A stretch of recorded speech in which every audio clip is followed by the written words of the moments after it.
3 তারিখ অর্থাৎ পরশু দিন বেলা 11টার দিকে আমার ফোনে একটি কল আসে। আমি বিধানসভার উদ্দেশ্যে যাচ্ছিলাম, সেই সময় একটা কল আসে।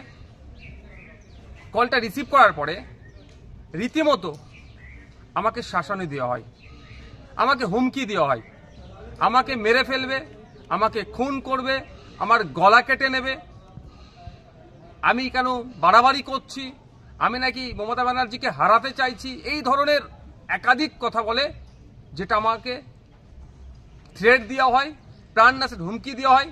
আমি যাতে এই যে লড়াইটা করছি সমাজের জন্য, তা থেকে যাতে পিছিয়ে আসি, এই ধরনের ভয় দেখানো আমাকে হচ্ছে।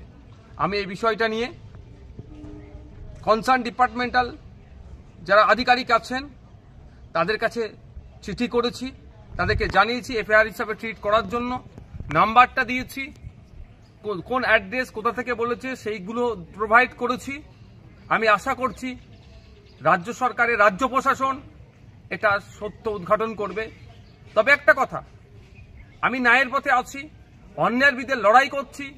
তিলোত্তমা থেকে শুরু করে সাবির মল্লিকের যেভাবে হরিয়ানাতে পিটিয়ে খুন করা হলো তার বিরুদ্ধে কথা বলেছি, আবু সিদ্দিক হালদার, শিকারি মোড়া, বিভিন্ন ইস্যুতে যেভাবে মাঠে ময়দানে লড়াই করছে এবং বিধানসভার মধ্যে কথা বলছি, অনেকের কি গাফতো দেওয়া হচ্ছে?